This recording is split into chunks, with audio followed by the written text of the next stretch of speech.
अस्सलाम वालेकुम दोस्तों, मैं मोहम्मद अदनान, आप देख रहे हैं मेरा यूट्यूब चैनल मस्टू। दोस्तों आज बात करेंगे खिलाफत उस्मानिया और निज़ाम खिलाफत के बारे में। दोस्तों आजकल का मीडिया खिलाफत को एक पसमानदा निज़ाम के तौर पर ज़ाहिर करता है, जैसा कि वो पत्थरों के ज़माने की बात हो। इनके बकौल खलीफा सिवाय अयाशी के कुछ नहीं दर्द करते धरते। कम पेश हिंदुस्तान के हुक्मरानों की बात की जाती है कि अगर इनके बकौल खिलाफत या निज़ाम खिलाफत का मुताला किया जाए कि हुक्मरानों की ज़ाती ज़िंदगी से आगे नहीं पढ़ पाता। जैसे इस माशरे में बसने वाले लोगों के माशी हालात, अवाम उन्नास की बुनियादी ज़रूरियात और ज़कात लेने वालों का फ़कंदार और मुसलमानों की अक्सरियत ताकत क़ुव्वत और हज़ार साल तक दुनिया पर हुकूमत और फ़िरका परस्ती का ना होना, साइंसी तहज़ीबी तरक्की का तज़किरा किया जाए, इन लोगों के मुँह खुले के खुले रह जाते हैं। और इन खुलफा ने हज़ारों मुरब्बा मील के इलाके इस्लाम और अरबी ज़बान की ताकत से मुत्तहद किए, जबकि आजकल के रोशन ख्याल दानश्वर सिर्फ 5 सूबों को ही मुत्तहद नहीं रख पाते। दोस्तों खिलाफत उस्मानिया के हवाले से बात करते हैं। खिलाफत उस्मानिया की मौजूदगी मुसलमान जिस शान शौकत और इज़्ज़त वक़ार से रहते थे और इस दुनिया में सबसे ज़्यादा मुसलमानों और इस्लाम ही बड़ा मज़हब था उस ज़माने में जब खिलाफत उस्मानिया थी। दोस्तों खिलाफत उस्मानिया इस तरह आलमी सियासत और आलमी असर रसूख उसका था और इस आलमी सियासी फैसलों पर असरअंदाज हुई थी। इस हवाले से मैं आपको एक झलक बताने लगा। दोस्तों बरतानिया और स्वीडन और नॉर्वे के बादशाह जाल डोम ने खलीफा शाह सोम को ख़त लिखा कि वो ख़त रियासत की तलीमी और समाजी मुँह बोलती तस्वीर थी। उसने लिखा कि मैं आपकी तलीम गाहों और सनती तरक्की और इनकी बहुतात के मुतल्लिक़ सुना है, और उसने कहा कि हमारी ये ख्वाहिश है कि हमारे बच्चे आपकी दर्स गाहों और आला किरदार को सीखें और आपके नक्शे कदम पर चलें। और वह कहता है कि मेरी ये ख्वाहिश है कि ये आपके नक्शे कदम पर चलने के लिए अच्छी इब्तिदा की ज़रूरत है और इस ज़रिए इल्म की रोशनी हमारे मुल्क में फैल सकेगी, जबकि हमारा मुल्क इस वक्त चारों जानब से जहालत की तरीक़े में डूबा हुआ है, घिरा हुआ है। महज तकरीबन 200 साल कबल उस्मानी खलीफा स्वयं 1799 और से 1808 तक उसने सल्तनत उस्मानिया पर हुकूमत की। इसके दौर हुकूमत में खिलाफत उस्मानिया का अलजज़ायर का गवर्नर इस वक्त के सालाना अमेरिका से $6,42,000 सोने की सूरत में और 12,000 उस्मानी सोने के सिक्के बतौर जज़िया वसूल करता था अमेरिका से। और इस टैक्स के जवाब में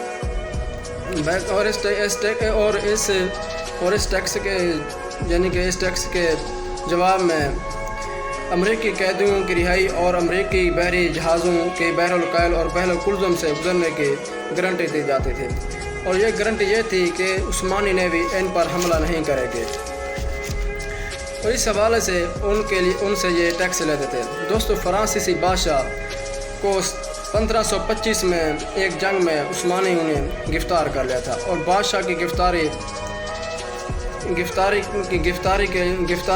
फ्रांस ने की थी, बल्कि उस्मानियों ने गिरफ्तार नहीं किया था बल्कि फ्रांस ने गिरफ्तार किया था। तो ये उनके लिए फ्रांस के लिए एक बैनुल-अक़वामी शर्मिंदगी का बास थी, लेकिन उसके फ़ौज उस अपने बादशाह को निजात नहीं दिला सकती थी। उसने अपनी मदद के लिए उस्मानी खलीफा सुलेमान अल-क़ानूनी को पुकारा। उसने अपने नुमाइंदा को भेजा के एक ख़त लिख के तहरीर किया कि उनने सुलेमान को अपनी मदद के लिए पुकारा, जिसके अल्फाज ये थे कि हमने आपकी तरफ एक नुमाइंदा भेजा है जो कि हमारे ऊपर हमारे दुश्मन अफवाज ने हमला किया है, जिसकी वजह से हमारे बादशाह को गिरफ्तार कर लिया है। और जिसमें सुलेमान ने इसमें जवाब दिया कि हमें नुमाइंदे की तरफ से ख़त मिल गया है जिसमें आपने तहरीर किया कि आपके दुश्मन ने आपके मुल्क पर हमला किया और आपके बादशाह को गिरफ्तार किया गया है, और आप अपने रिहाई के सिलसिले में हमारी मदद चाहते हैं, और हमने आपके ख़त का जवाब दे दिया है। आप बेफिक्र हो जाएं, आप परेशान ना हो। ये था खलीफा सुलेमान अल-क़ानूनी के अल्फाज।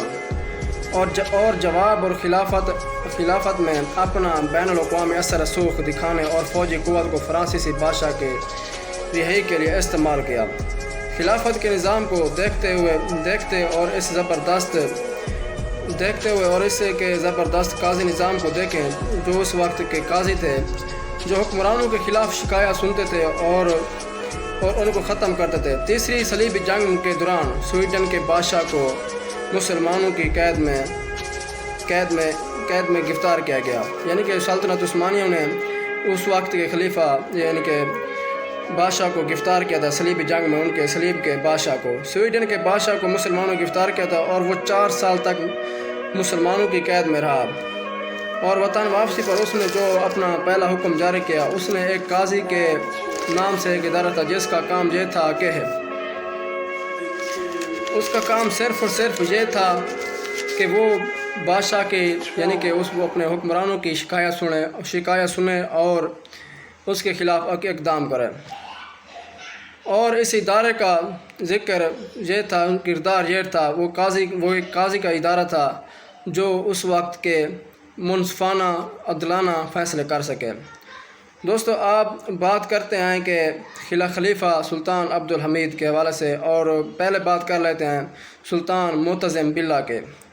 دوستو، وہ یہ بہترین حکمران تھا جس نے ایک عورت کی پکار پر اور اپنی فوج کو متحرک کیا اور روم کی اینٹ سے اینٹ بجا دی، اور 1901 میں خلیفہ جو ان کے سلطنت عثمانیہ کے آخری خلیفہ تھے سلطان عبدالحمید ثانی اور صہیونی تنظیم کے سربراہ ڈاکٹر ہرزل کی پیشکش ٹھکرا دی، جس میں اس نے کہا کہ فلسطین کے کچھ حصے پر ہمیں ایک ریاست قائم کرنے دی جائے، اور اس نے کہا کہ ہم اس وقت عثمانی سلطنت بالکل ایک قرضوں میں ڈوبی ہوئی تھی، ہر طرف سے قرضے تھے، اس وقت ایک کمزور ہو چکی تھی، لیکن اس وقت کے سلطان عبدالحمید نے اس کے آگے تلوار رکھی اور کہا کہ آپ دفع ہو جاؤ، اس سے بہتر ہے کہ میرے جسم کو کینچیوں سے کاٹ دیا جائے، اس سے بہتر ہے کہ میرے جسم کو کینچیوں سے کاٹ دیا جائے، لیکن میں سلطنت عثمانیہ کا خلافت کا کوئی بھی ٹکڑا کسی غیر محرم یعنی کہ کسی دشمنوں کے ہاتھ میں نہیں بیٹھ سکتا۔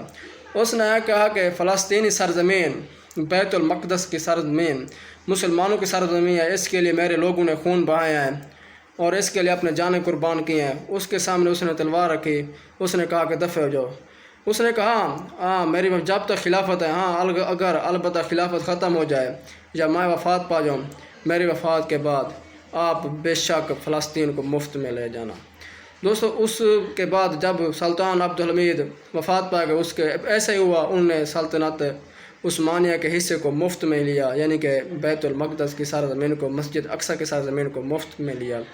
دوستو، بات کرنے کا مطلب یہ ہے خلافت کے نظام مسلمانوں کے لیے بہترین نظام ہے سوائے اس جمہوری نظام سے۔ جمہوری نظام ایک مغرب کا نظام ہے جو مسلمانوں پر مسلط کیا گیا ہے۔